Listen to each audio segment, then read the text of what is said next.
বাংলাদেশের সংসদে দাঁড়িয়ে যে আপনারা নারী অধিকারের কথা বলেন, শাহবাগে যে আপনারা নারী অধিকারের কথা বলেন, নারী অধিকারের নামে টাকা বিল পাস করেন, আমাদের সাথে আপনাদের দ্বন্দ্বের জায়গা কোথায়?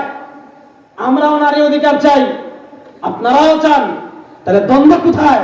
দ্বন্দ্ব হলে যে নারী অধিকার শিরোনাম, এই শিরোনামের ব্যাখ্যা আপনি কোন চশমা দিয়ে করবেন? আপনি যদি পশ্চিমাদের নারী অধিকারের চশমা, পশ্চিমাদের চশমা দিয়ে নারী অধিকার বাংলাদেশে প্রতিষ্ঠা করতে চান, আমাদের শরীরে এক ফোঁটা রক্ত থাকা পর্যন্ত সেটার বিরুদ্ধে আমাদের সংগ্রাম চলছেই চলবে ইনশাআল্লাহ। আমাদেরকে ভারতও মারে, আমেরিকাও মারে, ইসরায়েলও মারে, চীনও মারে, রাশিয়াও মারে, আওয়ামী লীগেও মারে, যে সুযোগ পায় পৃথিবীর কারো দিকে কেউ চুপ তুলে তাকানোর সাহস না করলো মুসলমানদেরকে সবাই মারে। আল্লাহ তাআলা আল-ইয়াওমা আকমালতু লাকুম দীনাকুম বলে যে ইসলামকে পরিপূর্ণ করে দিয়েছেন 1400, আজ থেকে 1436 বছর দিন পরিপূর্ণ হয়। আচ্ছা, 1436 বছর আগে যে কোরআন পরিপূর্ণ হয়ে গিয়েছে, 1436 বছর আগের ওই কোরআন আর আমাদের কোরআনের একটা অক্ষরে কোনো পার্থক্য আছে? কথা বলেন, কোনো পার্থক্য আছে?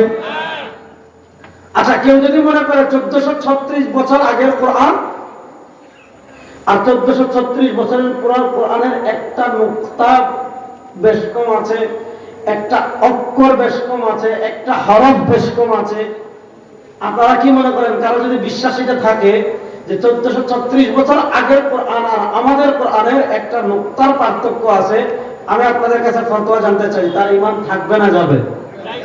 চলে যাবে। আল্লাহ তাআলা ইসলামকে নিজে মাহফুজ করেছেন, সেই সংরক্ষিত ইসলাম আমরা মনে করি শুধু কোরআন মাহফুজ, কোরআনও মাহফুজ, সাথে ইসলামও মাহফুজ। ইসলাম যদি বিকৃত হয়ে যায়, হ্যাঁ, ইসলামের ভিতর বিভিন্ন বাতিল দল তৈরি হয়েছে, এটা রাসূলুল্লাহ সাল্লাল্লাহু আলাইহি ওয়াসাল্লাম নিজে বলে গিয়েছেন, ইন্নাহু মান ইয়াইশু মিনকুম বা'দি, আমার পরে তোমরা যারা পৃথিবীতে বসবাস করবে, ফাসায়ারা ইখতিলাফান কাসীরা, মানুষের ভিতরে অনেক ইখতিলাফ দেখবে। ওই যে উসমান রাদিয়াল্লাহু, অনেকে বলেন যে মুসলমানরা এক হয় না কেন? আর ভাই, মুসলমানরা এক হবে না, এটা তো রাসূল বলে দিয়েছেন। মুসলমানরা 72 দলে বিভক্ত করে রাসূল সাল্লাল্লাহু আলাইহি ওয়াসাল্লাম বলে গিয়েছেন। ওই যে উসমান রাদিয়াল্লাহু তাআলার যুগে শিয়াদের মাধ্যমে, খারিজিদের মাধ্যমে ইসলামে বিভক্তি তৈরি হয়েছে। ঈসা আলাইহিস সালাম এসে খেলাফত প্রতিষ্ঠা করার আগ পর্যন্ত মুসলমান ঐক্যবদ্ধ হওয়ার কোনো সম্ভাবনা নাই। এখন বলবেন যে হুজুর ব্যাপারটা কেমন হলো? শুনেন, এই বিভক্তি মানে হকের ভিতর থেকে বিভক্তি না। এই বিভক্তি কেমনে হয়? ইসলামের মূল ধারা থেকে যারা বিচ্যুত হয়ে যায়, শিয়া ইসলামের মৌলিক আকীদার সাথে তাদের কি আছে? দ্বন্দ্ব আছে। যেমন আমি বলি, শিয়াদের আকীদা হলো ইমামিয়া আকীদা। যেমন শিয়াদের, আমরা বর্তমান ইরানের যে শিয়ারা, ইসনা আশারিয়া শিয়া, তো শিয়াদের আকীদার একটা মৌলিক পাঠ হলো 12 ইমামের আকীদা। 11 ইমাম চলে আসছেন, 12 নম্বর ইমাম পাহাড়ের গুহায় আছেন। যখন উম্মাহ কঠিন বিপদে পড়বে, ওই 12 নম্বর ইমাম পাহাড়ের গর্ত থেকে আসবেন।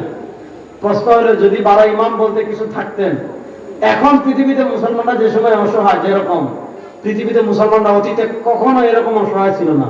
এখন আমাদেরকে ভারতও মারে, আমেরিকাও মারে, ইসরায়েলও মারে, চীনও মারে, রাশিয়াও মারে, আওয়ামী লীগেও মারে, যে সুযোগ পায় পৃথিবীর কারো দিকে কেউ চুপ তুলে তাকানোর সাহস না করলো মুসলমানদেরকে সবাই মারে। 12 ইমাম বলতে কোন জিনিস যদি পৃথিবীতে থাকতো, তাহলে এই মুসলমানদের দুর্দিনে 12 নম্বর ইমাম দুনিয়াতে আসতেন কি আসতেন না? আসতেন। এবং তারা মনে করে 12 ইমাম যারা আমরা নিষ্পাপ, আর আমাদের আকীদা হলো শুধু নবীরা নিষ্পাপ। মনোযোগ, আমাদের আকীদা শুধু নবীরা নিষ্পাপ, কোন ইমাম কখনো নিষ্পাপ হতে পারেন না। আচ্ছা, এরপর তাদের কথা হলো 12 ইমাম চাইলে শরীয়তের কোন বিধান পরিবর্তন করতে পারবে এমনকি কোরআনের কোন বিধান যদি চান 12 নম্বর ইমাম আসে চাইলে পরিবর্তন করতে পারবেন। আচ্ছা আপনারা বলেন, এই আকীদা যদি কেউ রাখে, এই আকীদা যদি কেউ রাখে তার ইমান থাকবে? আচ্ছা, শিয়াদের একটা জঘন্য কি সাব্বুস শাইখাইন, মানে কি হযরত আবু বকর রাদিয়াল্লাহু তাআলা আনহু এবং হযরত ওমর রাদিয়াল্লাহু তাআলা আনহুকে তারা জঘন্য ভাষায় গালিগালাজ করে এবং তারা মনে করে রাসূলুল্লাহ সাল্লাল্লাহু আলাইহি ওয়াসাল্লামের পরে খেলাফতের সবচেয়ে বেশি যোগ্য ছিলেন আলী, আর সিদ্দিক আকবর ওমর রাদিয়াল্লাহু তাআলা আনহু ষড়যন্ত্র করে খেলাফত নিয়েছেন, বলেন নাউজুবিল্লাহ।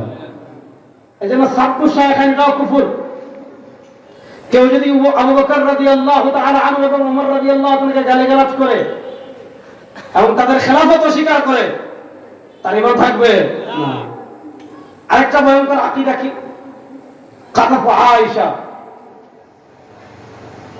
শুনেন, রাসূলুল্লাহ সাল্লাল্লাহু আলাইহি ওয়াসাল্লামের উম্মাহাতুল মুমিনিন যারা, তাদের ভিতর অন্যতম যিনি জ্ঞানী মেধাবী ফকিহ ছিলেন, হযরত ওমর রাদিয়াল্লাহু তাআলা রাষ্ট্রীয় কাজে তার সাথে পরামর্শ করতেন।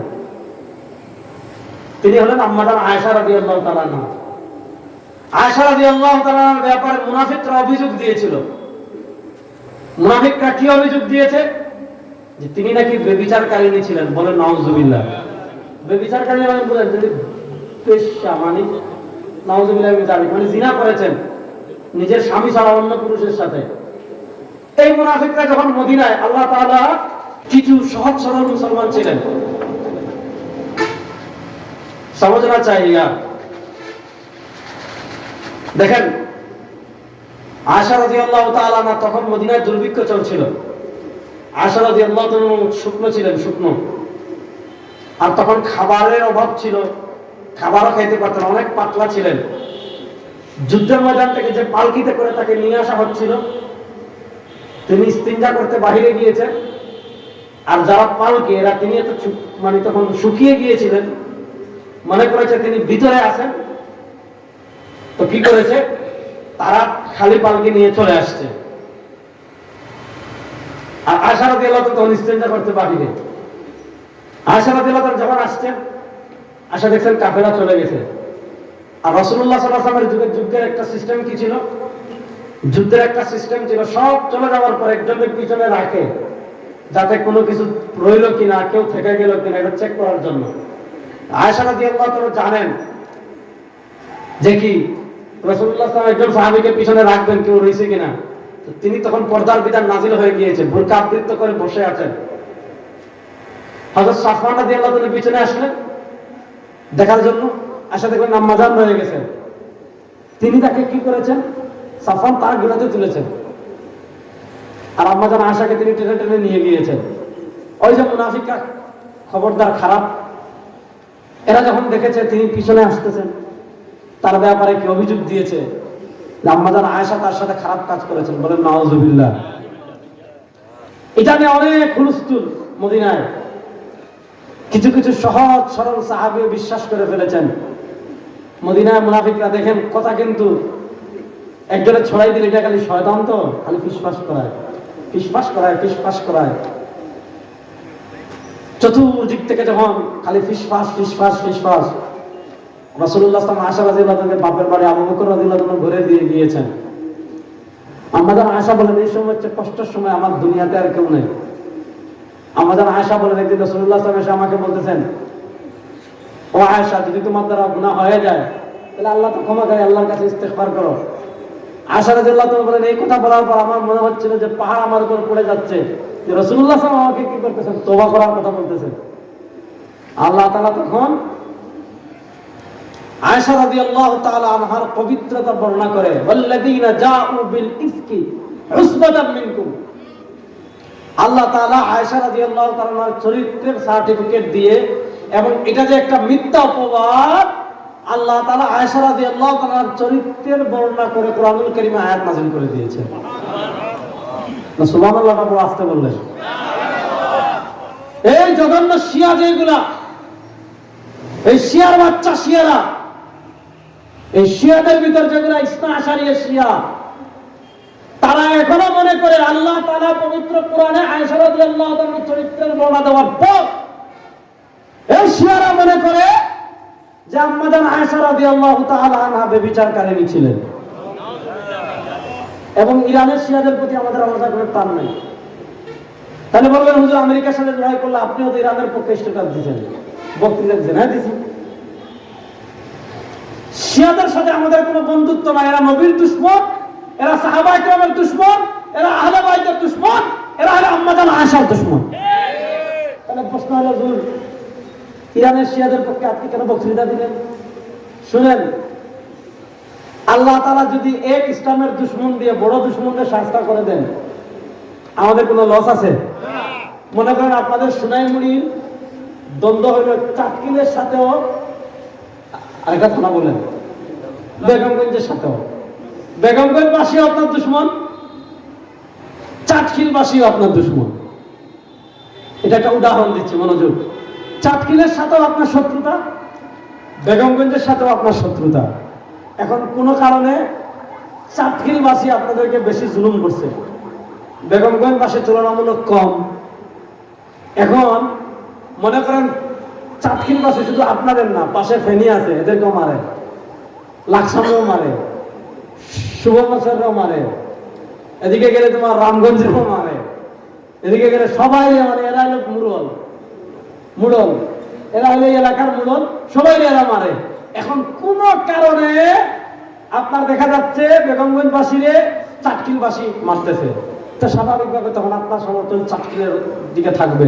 এর অর্থ এই না যে চাটখিলবাসী আপনার বন্ধু।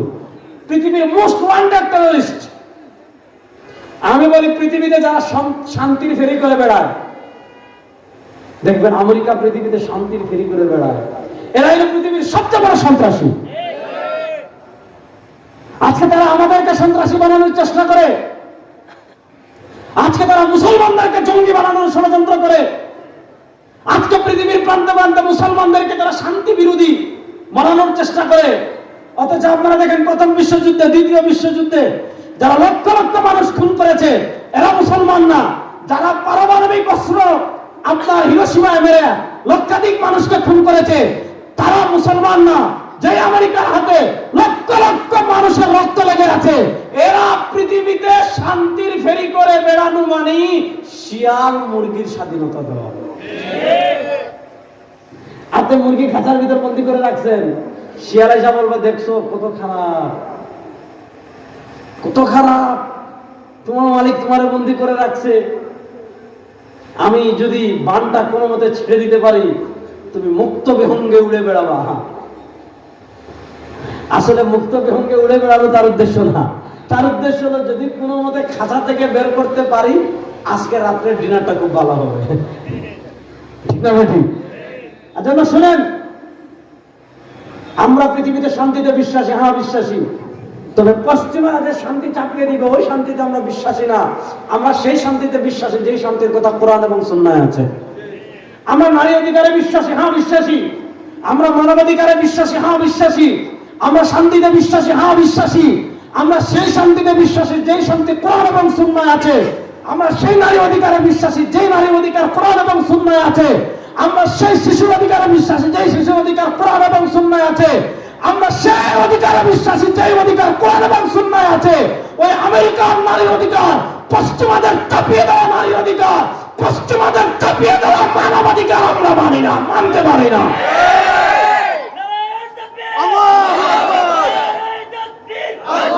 ওই মানবাধিকারের সাথে আমাদের কোনো সম্পর্ক। পশ্চিমারা চায় নারীর অধিকার, চায় না? চায়। দেখবেন এখন আমরা বক্তব্য দিলেই বলবো হুজুর নারী অধিকার বিরোধী। তারা নারী অধিকার অনেক কি চায়, নারী যেমন চায় তা করবে। নারী যদি হাফ প্যান্ট করে ঘুরতে চায় আমকি বাজারে, পশ্চিমারা বলে দিতে হবে, এটা তার অধিকার। নারী যদি ন্যাংটা হয় আমকি বাজারে ঘুরতে চায়, সোনাইমুড়িতে ঘুরতে চায়, চাটখিলে ঘুরতে চায়, আমিষে বলা ঘুরতে চায়, পশ্চিমারা মনে করেন নারী অধিকার। নারী যদি এক হাতে মদ আর এক হাতে সিগারেট খেয়ে হাঁটতে চায়, পশ্চিমারা বলে সুযোগ দিতে হবে, এটা অধিকার। আপনি কোথায় আছেন? কানাডা থেকে আমাদেরকে ফোন করে, আমেরিকা থেকে আমাদেরকে ফলো করে। আরে ভাই, আমার এক বন্ধু চলে আসছে তার ফ্যামিলি নিয়ে, তার সব কানাডার সিটিজেন, তার মেয়েদেরকে পড়ানোর জন্য চলে আসছে। কয় ভাই, সব জায়গায় এলজিবিটি কিউ, মানে কেউ যদি সমকামী হতে চায়, কেউ যদি ট্রান্সজেন্ডার হতে চায়। ট্রান্সজেন্ডার মানে এতদিন ছিল পুরুষ, হঠাৎ মনে হচ্ছে আমি তো পুরুষ না, আমি বেটি, এখন থেকে সে বেটি। আচ্ছা, আল্লাহ যারা পুরুষ বানাইছেন, সারা দুনিয়ার ডাক্তার মিলে এরা মহিলা বানাতে পারবে? আর আল্লাহ যারা মহিলা বানাইছেন, সারা দুনিয়ার ডাক্তার মিলে এরা পুরুষ বানাতে পারবে? এখন কেউ যদি পুরুষ মহিলা হতে চায়, মহিলা পুরুষ হতে চায়, তাহলে এটা বলে তারা অধিকার দিতে হবে। লিভ টুগেদার, লিভ টুগেদার মানে বুঝছেন? লিভ টুগেদার হলো বিয়ের আগে স্বামী স্ত্রীর মতো কোন ছেলে মেয়ে এক ছাদের নিচে থাকতে চাচ্ছে। আমাদের সোনাইমুড়িতে কেউ এরকম থাকতে চাইলে আপনারা অনুমতি দিবেন? যদি ধরা খায়, পিড়াইয়া থানায় দেওয়া মানুষ, আইন অবশ্য নিজের হাতে না তুলে নেওয়া ভালো, কিন্তু পশ্চিমারা বলে এগুলো অধিকার। নারী অধিকার একটা শিরোনাম। আপনি প্রশ্ন হলো নারী অধিকারের ব্যাখ্যা কোন চশমা দিয়ে করবেন, এটা আগে বলেন। বাংলাদেশে যে আপনারা নারী অধিকারের কথা বলেন,